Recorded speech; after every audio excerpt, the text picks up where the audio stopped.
Okay, while you're finding your seats, let me introduce our next speaker, Richard Arneson.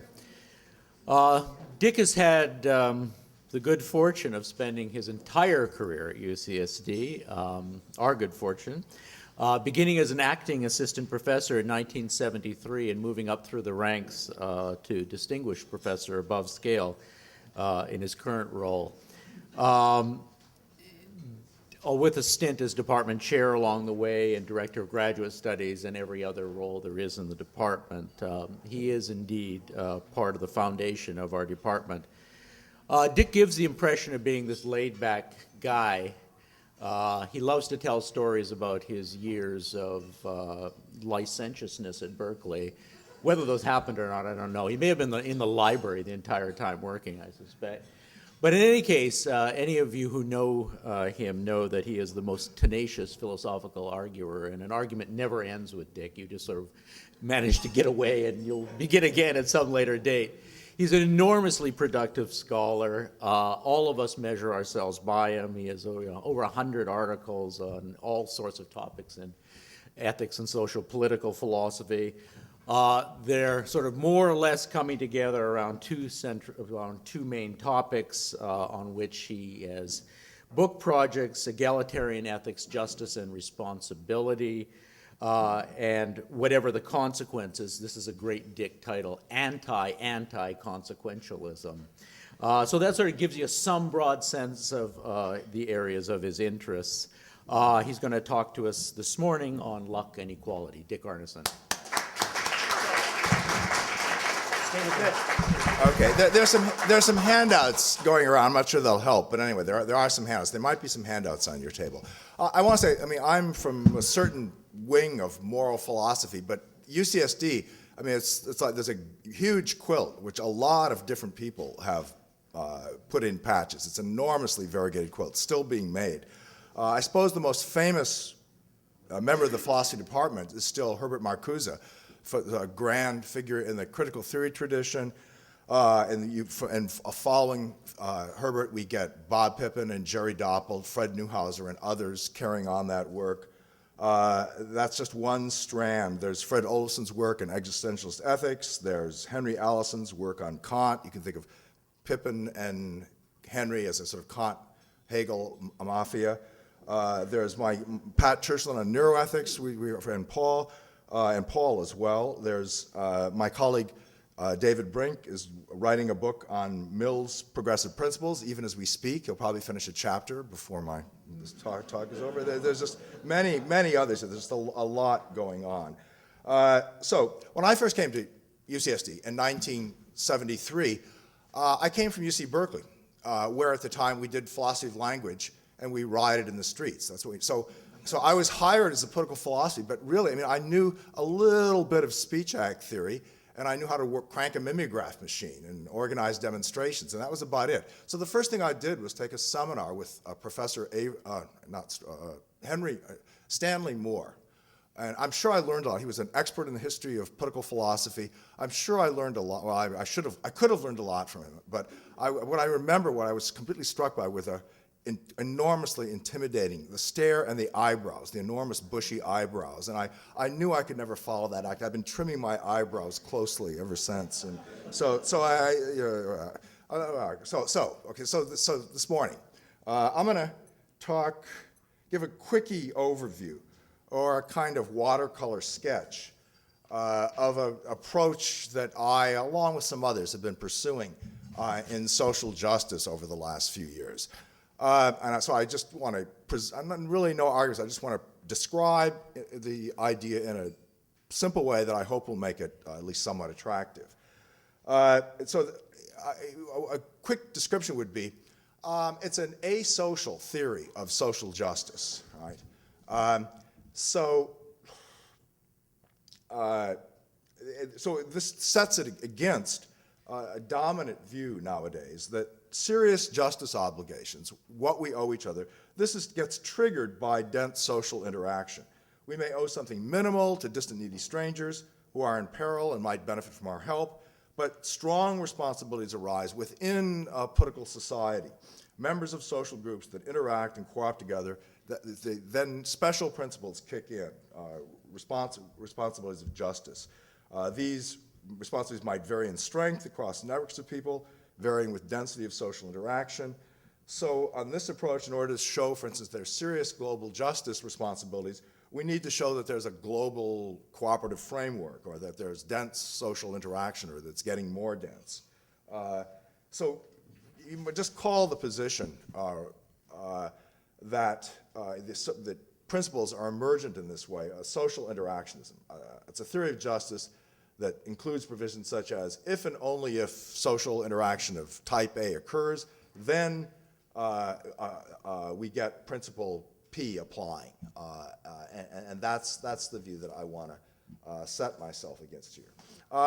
So just to get the flavor, I think that the basic problem of social justice can be set out in a situation in which there aren't any social interactions between people at all. So just imagine that. So imagine it was like this: people live completely isolated on separate islands, one person to an island, and there's no possibility of trade or social interaction across the islands. Each person, you have your own resources on your own island, and you make your life as best you may. One person per island, no society, no social interaction. I'm imagining, though, that we've got the wherewithal for helping one another. That is, we can discern. There's no causal interaction, but we can, maybe through binoculars, discern what's happening on some other islands. And then with the tides, some people, if they chose, could help others. You could, for instance, put a basket full of stuff, good stuff and resources, and set the basket in a boat afloat, and it would drift with the tides and predictably and by design end up washing ashore on another island. So some people can help others. And it seems to me that's enough to get social justice going. This description of the isolated island scenario was first put forward years ago by Robert Nozick. And Nozick said two things about this. He made the following claims. He thought this was just a paradigm case where in this kind of setting, surely nobody owes anything anybody. That's a paradigm case for a certain hardboiled Lockean libertarian view that comes into its own. You owe non-interference and nothing else, and so nobody owes anything to anybody else in this setting.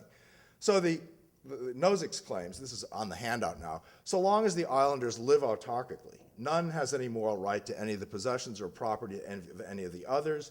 Each has moral rights not to be harmed by the others in certain ways that violate their rights. That's going to be a familiar story.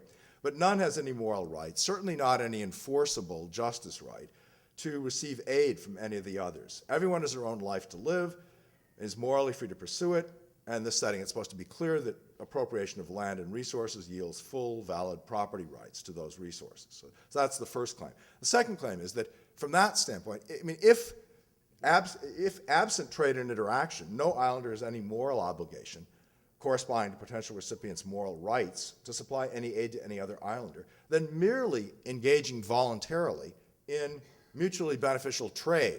Suppose we change the example a bit, and it's possible I grow bananas on my island, you grow oranges on yours, and we could both benefit by trading some oranges for some bananas. That doesn't change the basic moral relations. I mean, we should keep our contracts, we should keep the deals that we make, but that's it. Right?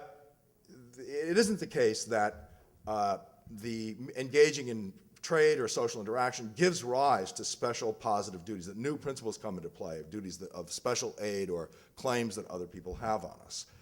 So, so I'm inclined to reject the first premise here. Why reject one? Well, the idea is, insofar as sheer brute luck beyond our power to control puts good soil on one island and barren, strong ground on another, gives one islander a strong back and a strong intelligence, and gives another islander a weak back and weak intelligence. Luck brings it about that some are well off and some are badly off, and this is just unfair. So in a provisional way, we can state this as, look, if it's morally undesirable, it's morally bad, unjust and unfair, if some are worse off than others through no fault or choice of their own. So if Alessandra on her island sees that Ben is worse off than her through no fault or choice of, that no fault or choice of Ben has brought about the state of affairs. She can act to eliminate the unchosen inequality. That's it. That's enough. She ought to do so. Call one who accepts this line of thought a luck egalitarian. The luck egalitarian will disagree with Nozick about claim 1, but need not, and I think should not, disagree with Nozick about 2. I mean, I agree that if there are no duties to aid absent social interaction, just engaging in social interaction doesn't kick in the difference principle or egalitarian justice or something. The social interactionist may or may not disagree with Nozick about claim 1. You get different stories there. But the social interactionist is absolutely committed to disagreeing with Nozick about claim 2, the claim about principles emerging with density of social interaction.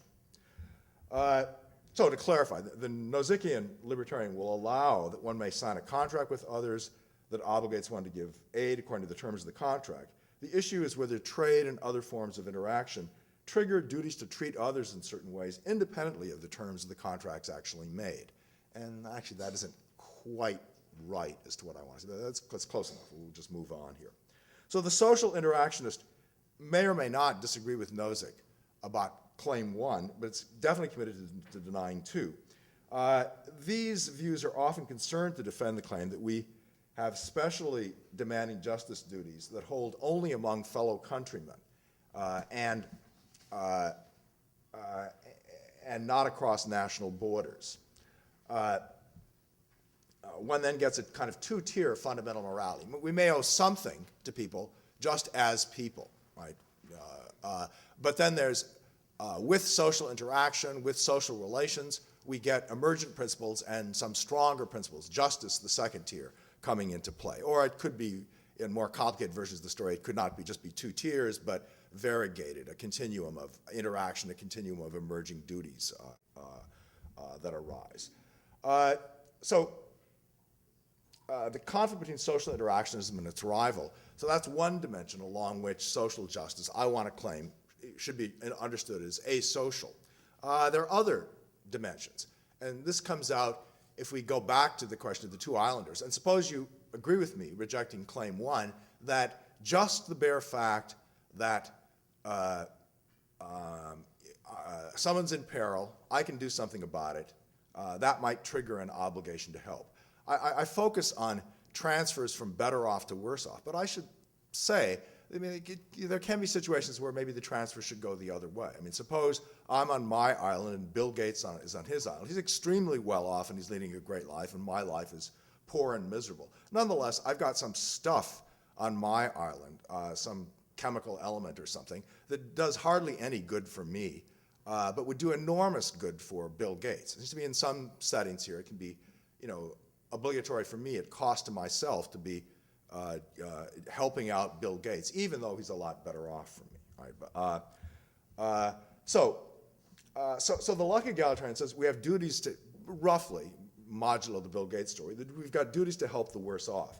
But then, who are the worse off? We need some kind of account, some measure of people's condition for a theory of justice here. What is it to be better or worse off than others? What's the metric? What's the relevant metric? In another terminology, if we think we're for equality in some way, well then equality of what? What would be interactions between the people on different islands such that we'd want to say it's in an equalizing direction or they've achieved equality.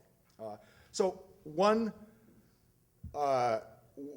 view, a prominent view, is that we need to think of this in terms of some conception of resources or stuff that's useful to help people. All-purpose resources, good for a variety of ends. The idea of resources is essentially, it's sort of negative. It's really, whatever the metric is, it's not going to refer to some ultimate notion about what's good for people or what people really want or bringing about happiness or bringing about desire satisfaction or life aim fulfillment. That kind of stuff we want to set aside. So it's whatever, there are different accounts of resources, but they're going to be set against that.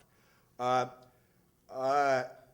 there are different ideas. One idea that makes resources seem attractive appeals to a notion of personal responsibility. This comes out, for instance, when John Rawls, depending on a sort of primary goods account, what do we really owe one another fundamentally? Well, it's going to be fair shares of primary goods, which are sort of liberties and resources that are all-purpose resources that will be good for a whole lot.